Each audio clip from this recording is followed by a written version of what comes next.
So The Stepford Wives is a 1972 novel about a woman named Joanna Eberhardt who suspects that the attractive, submissive housewives in the city of Stepford, Connecticut may be robots created by their husbands. I've never seen the movie or read the book, so don't hold that against me. I think I get the idea. If I'm misrepresenting the story at all, just pretend with me, okay? I think the theory is that if you were to pull the skin back on these Stepford wives, you would find the mechanical inner workings of robots who were tailor-made by their husbands to look refined and attractive and to do anything that those husbands wanted them to do. The whole point was so that they would appear a certain way, but underneath the skin was a pretty disturbing reality. The wives weren't even real people. They were robots. It was all a sham to make these, or to help these husbands gain a certain gravitas among the social elites in their city. So this week, James is concerned that we not become the Stepford wives with an appearance of religion on the outside, but open us up, peel the skin back, peel off that Sunday performance, and you're left with this sham of a Christian. Not even a real Christian, just the appearance of a Christian, a robot. This is really the undercurrent of the whole letter of James. But our text today, in particular, is a way of helping you determine if you're a Stepford wife Christian or if you're the real deal of a Christian. We can get so good at this book, can't we? So good at it. We can quote it, we go to Bible studies, we come faithfully to these Sunday gatherings, we get pretty good about community group. But one of the greatest dangers, I think, for us is to become consumers of the word instead of being changed by the word, all right? This is James's concern throughout this letter. And one of his really loving concerns for you this morning is helping you determine if you are a true follower of Jesus or just a Christian robot with a beautiful exterior, but a dead interior. It's a loving concern from James, I say, because he knows that if you're just a Stepford wife of a Christian, you aren't going to make it to Jesus in the end, all right? How will you know if you are a true Christian, James asks. So you're saved. And we've all heard this kind of terminology before, saved. You're saved from something. I think we all get that. But you're also saved to something, not just from something. You're saved to something. What are we saved to? Well, he begins his answer for us this morning there at the beginning of verse 27. So we're going to read it together this morning, James 1:27. Religion that is pure and undefiled before the Father is this, to visit orphans and widows in their affliction, and to keep oneself unstained from the world. James uses the term religion. And I feel like this word religion probably gets a bad rap in our day. I understand the angst sort of behind the word, the abuses that are sort of associated with this idea of organized religion. Maybe you've had a really bad experience under religious leadership who they didn't steward their power well. If that's your story, I'm so sorry. But James isn't really talking about that in this text. He's not really talking about organized religion as we've come to understand it in modern terms. In the Bible, the word religion is used to link what people believe with how they live, all right? Your beliefs with how you live. That's what religion is. It's these two inseparable links, faith and action, belief and living. This is what James means by religion here. And there are two descriptors of religion. If you look at the text, hopefully in your lap or on your phone, he calls it pure and undefiled. Pure and undefiled religion is this, and he goes on to define it. We might say pure and unadulterated religion. The real stuff, the good stuff. For all you food snobs, he's talking about the organic section at Kroger, okay? No preservatives, dye-free, hormone-free, grass-fed, cage-free. Just pure religion is this. Pull back the skin of true faith, and you get what James is about to describe, okay?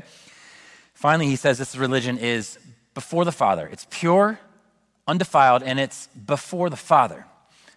Before the Father, I think, is just his way of saying God has X-ray vision. He's not being fooled by you. He knows the Stepford wives from the real wives, okay? Some of us are content with just having the people around us think well of us, like that's good enough for us. And that's not what James is talking about. If you perform in a certain way in front of the people of this church or in your community or whatever, if you perform in a certain way because you want to be an elder or because you want to be a deacon or a leader, if you want people to know how much you give or how philanthropic you are or whatever, that's not James's concern, okay? His concern is about the religion that counts before the Father, for the Father's eyes, we might say. For example, here's what Isaiah says, 29. And the Lord said, these people draw near with their mouths, they honor me with their lips, but their hearts are far from me, far from me. There's that Stepford wife, right? Lipstick on a pig, we might say.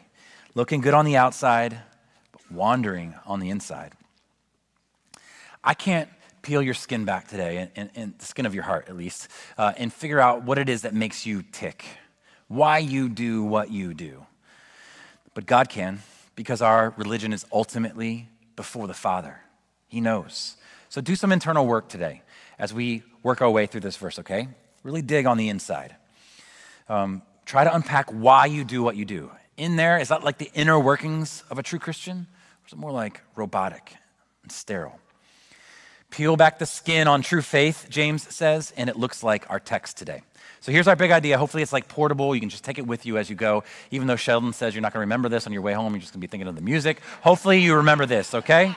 It's just 3 words. True faith cares, all right? True faith cares. There are 2 benchmarks for us today that will help us to see if we have true faith or Stepford faith, okay? These 2 benchmarks are care and compromise. Care and compromise. Number 1, true faith cares for the marginalized. True faith cares for the marginalized. Pull back the skin of true faith. And what will you find? You'll find a person whose orientation is always toward the needy around them. You'll find someone who, like James says in verse 27, visits orphans and widows in their affliction. James is he's highlighting a direct link between our beliefs, what we believe, and how we care, from our head and our heart to our hands. How we care for hurting people who end up somehow on the margins of life. That word visit there in verse 27 might make you think of like going to a place to meet with these kinds of people. And certainly it isn't less than that, like going to a place to meet these kinds of people. But ask yourself, what is James talking about? Like visit them where? Where do I physically walk to? Where do I drive? I don't think James is trying to get us to think about going to a certain place so much as he is about coaching us to have a certain orientation in our lives, an orientation to the needy around us. So like a compass is always oriented north, toward the north. A Christian is always oriented toward the needy, is what James is saying. James's visiting them language is not locational, it's orientational. Orienting our eyes, our vision, to actually slow down enough to see the needy around us and to move toward that. So in the end, to visit just means for James being aware of needs and present to help, slowing it down enough to be aware and being willing to move in. For many of us, though, these aren't the sorts of people that are on our way into work. You know what I'm saying? Or on our way even into church. We meet in one of the bougiest buildings of Virginia Beach, right? It's very nice. How do we cross paths with these kinds of people? It's okay to admit that these aren't on our regular paths, but we must not let our regular paths of life distract us from showing gospel love in our city, okay? These people will not always easily be seen, but we are to be aware of their affliction, James says, and present with them, visiting them in it. Now, why do you think James uses orphans and widows here? Why does he highlight them? Well, first and obviously, he actually means orphans and widows, okay? That's the simplest understanding of it. But it's more than that. This New Testament scholar's name is Doug Moo. He says this: the orphan and widow become types of those who find themselves helpless in the world. All right, by types, he just means that these people represent a whole category of needy people, okay? Orphans and widows are representative of the most destitute and vulnerable among us, okay? Christians, Jesus, through James, is obligating us to look after orphans and widows and those like them as an extension of his care and of his love. If we aren't doing this, James says, our religion is unacceptable. Some harsh language. Now, why would he say it's unacceptable?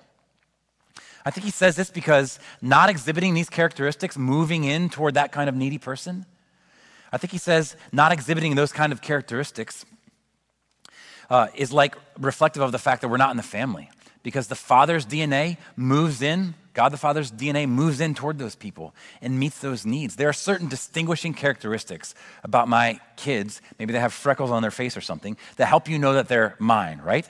They're reflective of my DNA. Same thing with our Heavenly Father. Psalm 68:5, Father of the fatherless, the protector of widows is God in his holy habitation. So to visit orphans and widows in their affliction is to bear family resemblance to our Father, to God himself. So I want to know, what rhythms are there in your life to ensure that you are mixing it up with the marginalized in our society, present with the neediest among us? We're going to talk about some really practical options for us to obey this here in a few minutes, but just ask yourself if you've put yourself in position to care for, to visit these kinds of people. For a moment, I just want to give you like a window into the heart of a widow, all right? I asked a widow friend of mine, who though she speaks for herself, speaks for the other widows here in our church as well. If that is you, I hope this comforts you and doesn't trigger you. I hope this is a caring thing for you. But I asked her to write up something brief for me to read and listen to the affliction of her soul. And let her words here help you apply the truth of James's admonition among our church family here, among our widows. This is what she said. She says, when a woman loses her husband to death, the first thing she's faced with is her new title, widow. Her title has changed from Mrs. to widow, and so does her life. How can a church care for her? First, realize that she's still a vital, whole person, not half of whom she once was when she had a husband. The most difficult day of the week for her is Sunday. She can get busy all week, but Sundays are hard to handle. She goes to church in the morning and talks to people, but when the service is over, she goes home alone. She may be able to handle being lonesome or lonely, but what she's feeling is aloneness. Her children might be married and busy with their families, and her married friends have each other. The widow has to decide either to be alone or to reach out to the other widows or single friends. When her husband passes away, she will go through several phases of grief. Some experience all phases, but some do not. Each woman handles grief differently. One thing people should not say to a widow is, in time, it will get easier. Well, it doesn't. My husband went to be with the Lord 29 years ago on a Sunday, June 18th, which was Father's Day. Each year I experience a double hurt, one on the 18th and again on Father's Day. The pain is still there. The only thing that comforts me is that I know he's with the Lord. He loved Jesus. So what I want to know, Christian, Anchor family, is what will you do to be present with and help saints like this, our widows here and the widows in your life paths? If you're unaware of widows in our church, just reach out to us in the office and we'll let you know how you can follow up with them and who they are and care for them. Let's, like we used to say at Chick-fil-A, kill them with kindness, right? Let us just overwhelm them with the love that the Father has shown to us, and we can in turn show it to them. So James says that true faith will be oriented to the needs of others. It looks out for people in need and seeks to meet that need. So James says, and to keep oneself unstained from the world. Now, this phrase, at least when I first read it, seemed like a weird place, all right, to be tucked in right after this talk about visiting orphans and widows in their need.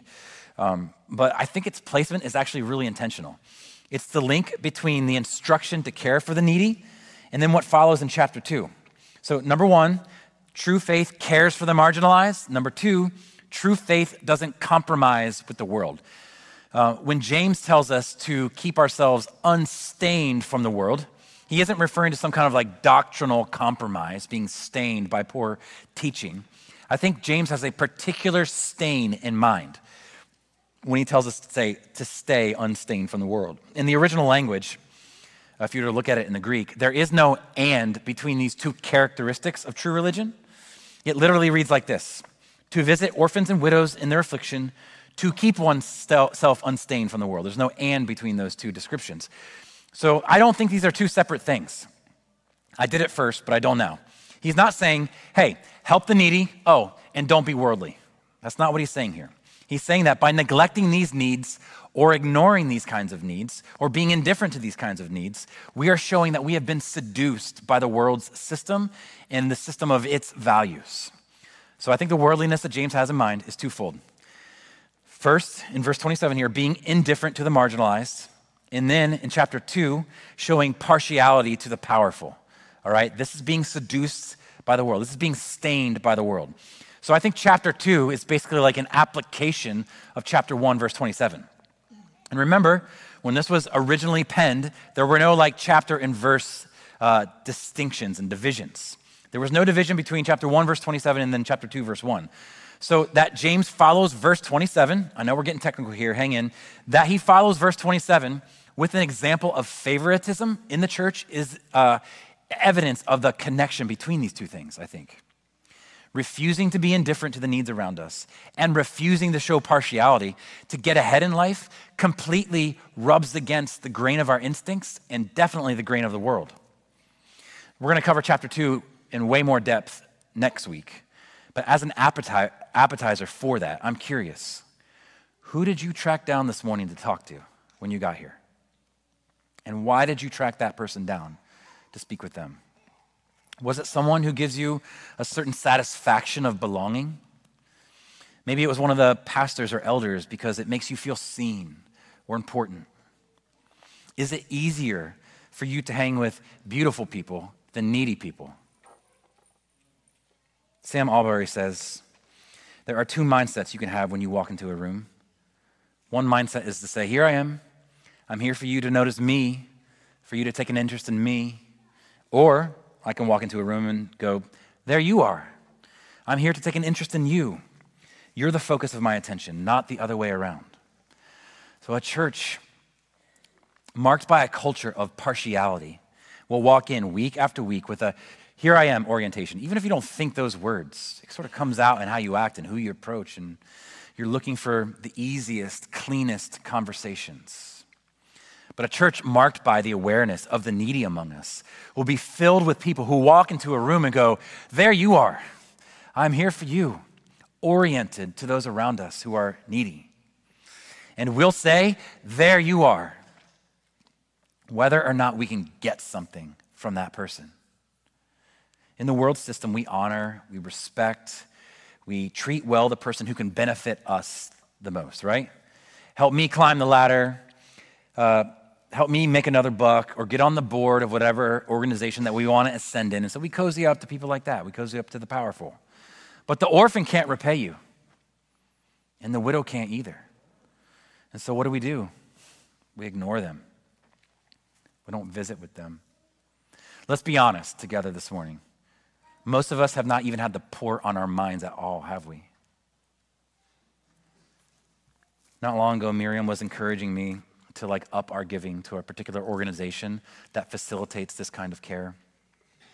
In my heart, though, I wanted to keep hold of that extra money. My heart was stingy. I wanted to buy an extra steak or something, I don't know, and something rather than to meet a particular need. My heart is spring-loaded for me.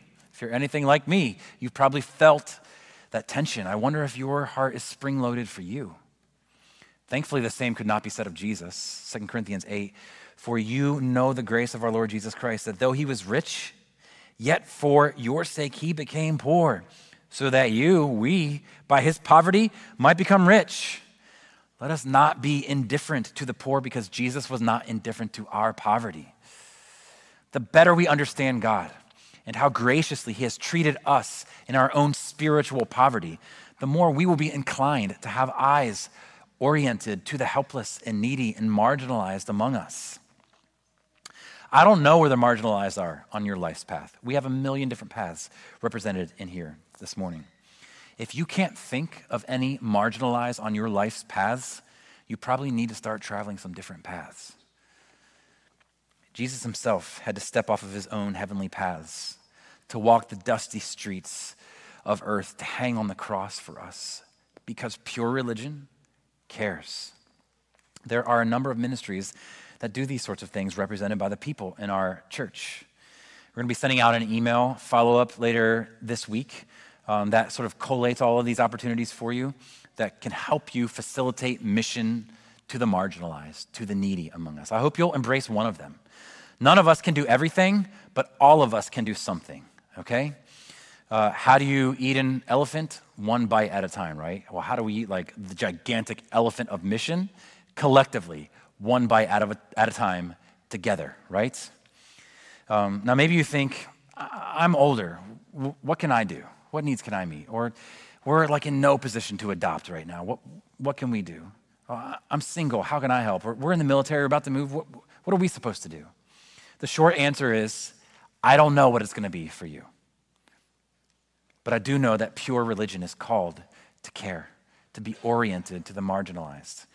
Pull back the skin on true religion and you find people who are invested in the lives of those on the margins of our society.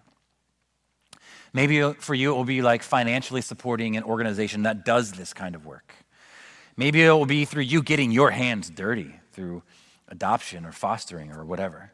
Maybe it will be through being generous, a generous resource to those who do this kind of thing, financial resource. If you need help answering the question, what can I do? And you're just not sure where to go, and track me down. I would love to sit down with you and dream some big old gospel dreams about what God could do in you and through you, okay? Years ago, I got into this kind of weird rut of watching this show on TLC called My 600-Pound Life, okay? It was a documentary about men and women whose weight had climbed up over 600 pounds. And many of them had climbed from like 600 even further to as much as 1,000 pounds. And the show was gracious. It was about like getting these people the help that they needed. And many times the doctors were thankfully successful in getting them the help that they needed. But as I found, as their weight grew higher and higher, their mobility just like disintegrated. They couldn't do anything for themselves. Ironically, some of them couldn't even feed themselves. They had to be spoon-fed because they couldn't do it themselves. Listen, I know this has been a little bit of a hard-hitting sermon, but you kind of have to wonder if this is kind of like the church today. We come to eat week after week after week. We say, feed me, feed me, feed me. And listen, that's good. That's a good instinct. I want to feed you bread, all right? I want you leaving these Sundays with full souls, satisfied in Jesus. I'm going to work hard at that for us, I promise. But can we even get up and exercise anymore? Can we act on what we eat? The folks in that show could not. But God save us from being 1,000-pound Christians who are so well fed but can't or maybe won't do anything. How thrilled would Satan be for us to just show up and eat every Sunday, enjoy the show, enjoy the meal, and then just walk away unchanged? He would love that. Let's not give him that satisfaction. He wants us to be eating without acting. He wants us to be hearing without doing. He wants us to be good at proclamation, but on demonstration. So anchor, we must not be content with gospel proclamation, but indifferent to gospel demonstration. Of course, it's a blessing to hear God's word. It's a blessing to read the word.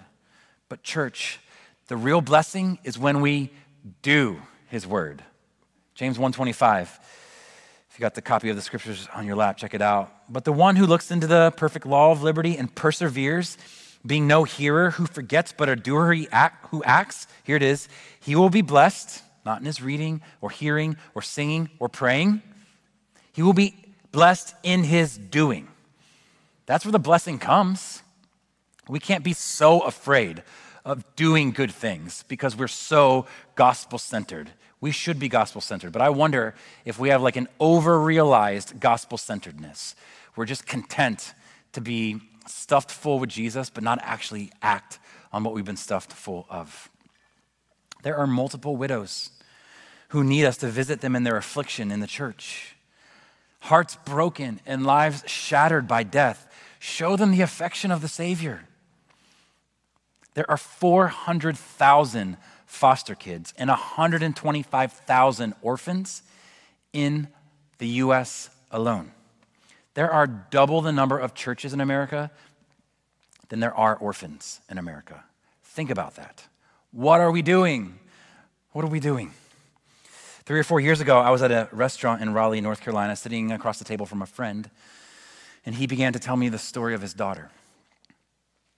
She wasn't always his daughter.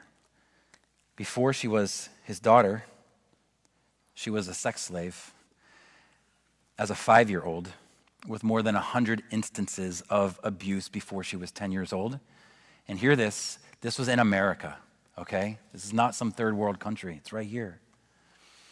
And in that moment, my heart broke and was under deep conviction myself. And so we began classes and paperwork, which were slowed by a pandemic. And then we experienced a sudden tragedy in our family, which slowed down the process considerably. And then we moved here, and then we discovered white sauce. But as I was reflecting on that story this last week, I was thinking that it seemed to me like it might be time to get on the stick again with this. Maybe orphan care isn't for you. I don't know. That's okay. Maybe fostering isn't either. Fine. I'm not so much interested in what you're saying no to as what you're saying yes to, all right? Where in your real life is your orientation toward the needy? Now listen, I need us to hear this. On our deathbeds, none of us will be comforted by our obedience, all right? It will not be good enough. At that point, it will be clear we could and should have done so much more. We could and should have sinned so much less. Our only comfort in life and death is Jesus. His righteousness counted as ours, his death for our sin. So don't go doing any of this to grab God's attention. Jesus did that for you. The pressure's off. Think and scheme and dream about how God might use you to meet needs on the margins because you were that person on the margin that Jesus came after. You were dead. That's as marginalized as it gets, okay? As useless in society as it gets. You were dead. And Jesus visited you in your affliction. He actually joined you in your affliction by taking on the affliction that you deserved, death, and then protecting you from that affliction. So do you see? We were the orphans. You are the adopted son or daughter of God. And so I asked another friend of mine who has adopted 4 children to write out some of what her experience was like.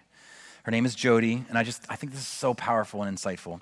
And listen to these words that she wrote as she reflected on her 4 foreign, special needs, adopted children. She does not have an easy life. She says this: it was there in those toughest moments, feeling irrationally angry with a tiny raging child whose whole world had been turned upside down, that the real picture of what God did in adopting me came into focus. I wasn't some sweet, endearing little kid who came running into God's arms and embraced him. I am a kicking, raging, willful mess who thought I was doing just fine without God's help. It was only through God's relentless pursuing love and grace that I was adopted into his family. He called me his child long before I began to act like I was. Man, God calls me his kid even when I don't act like his kid. And do you know why? It's not because God is just ushy-gushy, okay? It's not because he's just kind of flexible on some stuff. It's not because he gets tired like we do as human parents and gets a little lazy on correcting poor behavior and just tired of correcting it. No, we are safe with the Father because we are in Christ, covered by his blood. Jesus gets you into the family on account of his caring behavior and not yours. Hallelujah, praise God. He's your only way in, your only ticket, all right? I want you to feel the comfort of the gospel this morning, but I do not want us to feel comfortable. And there's a difference. James is not really comforting us here. I don't know if you felt it in the room. There's a little tension, all right? He's not comforting us. He's admonishing us. There is work to be done. The work is not to catch the eye of God. He's given us grace for that, right? We can't impress God with our work because we can't out-impress Jesus, all right? God is never going to be impressed with us because Jesus' performance always outshines ours. He's only impressed by that performance. The good news is that Jesus gifts us with his performance, and we put it on like righteous robes. This is the very definition of grace, getting something we don't deserve. Jesus' perfection in my place. That is grace, getting something I don't deserve. But just because we've experienced grace doesn't mean we shouldn't act on grace.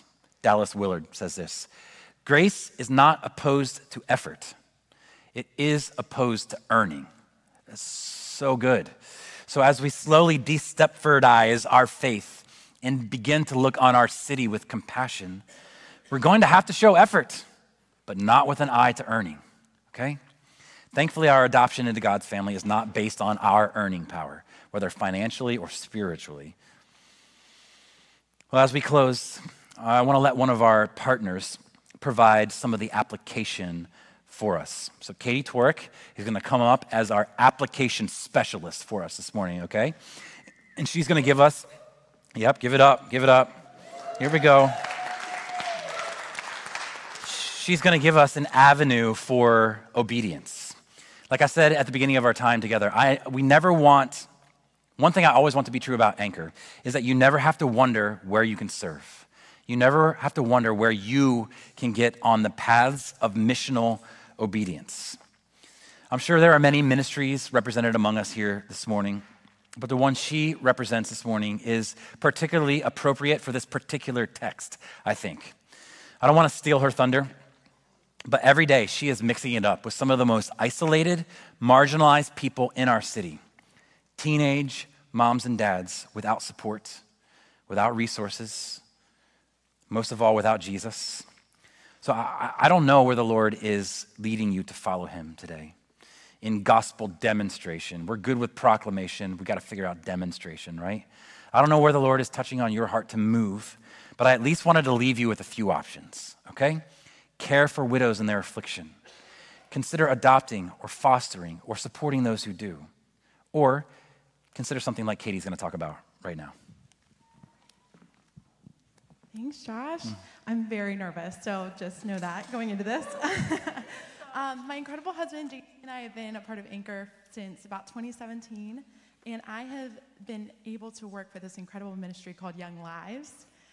Maybe some of you all have heard of Young Life. We're a part of Young Life, but we get to minister to pregnant and parenting teens in our community.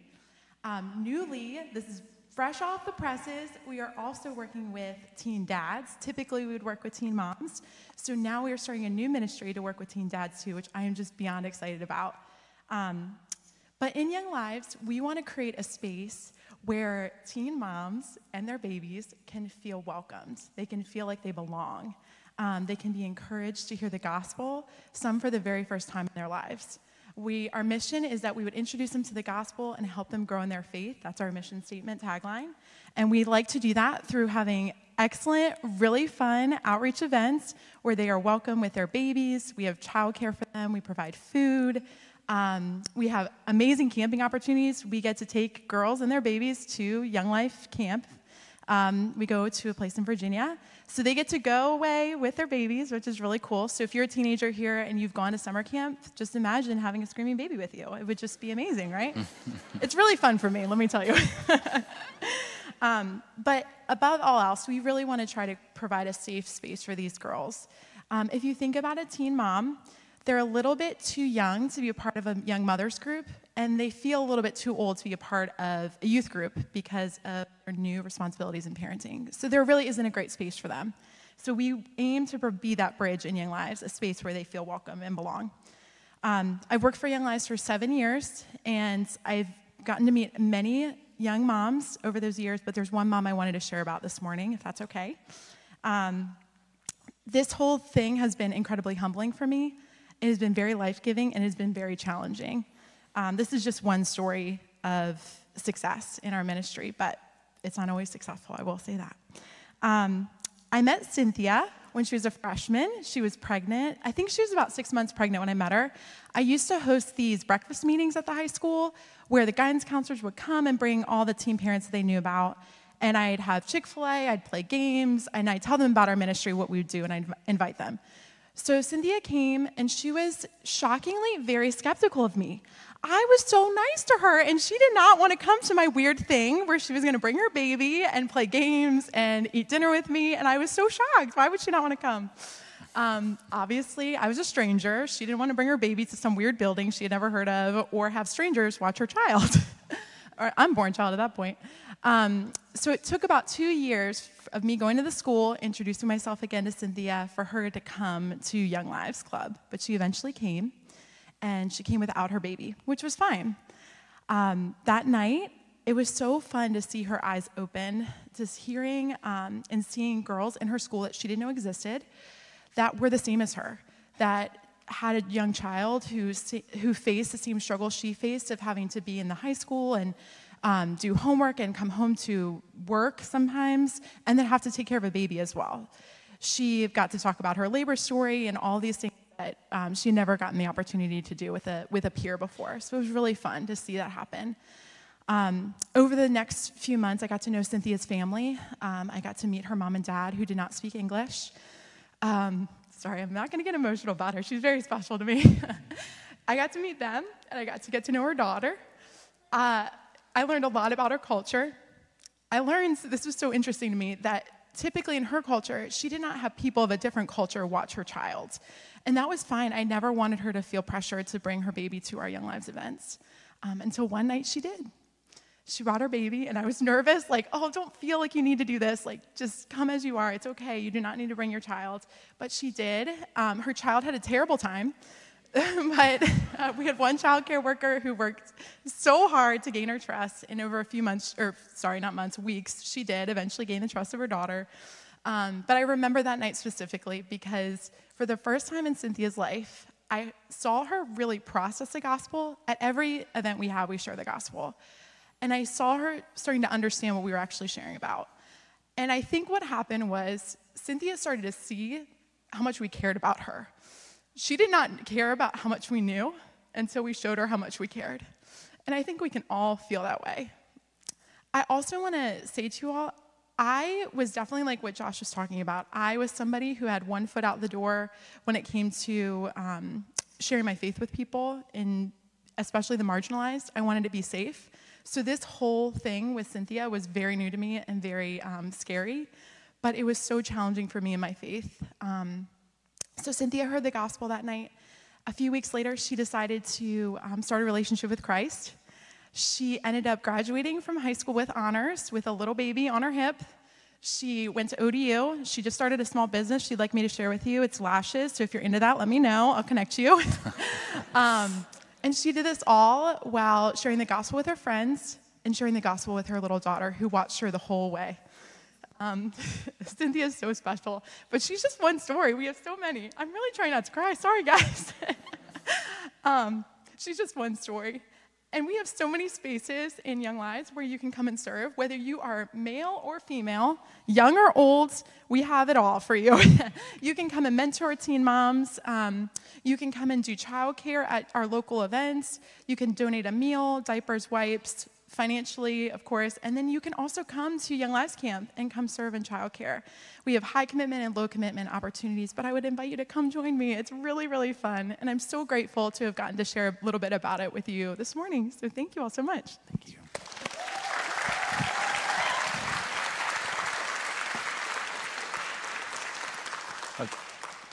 A couple things. So, if you think about it, those teen moms are often like functional widows.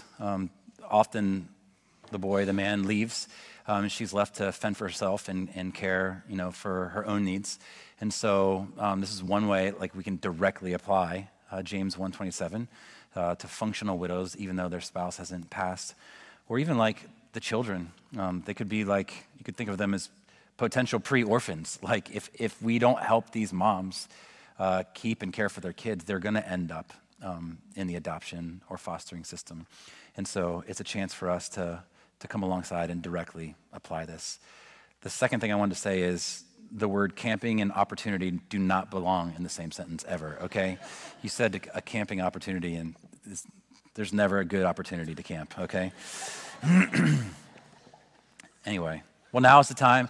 If the band wants to come up now is the time of our Sunday gatherings where all the adopted sons and daughters get to eat a meal with their adopted father, okay? That's all of us. We're all in the family, sons and daughters coming to eat with their daddy.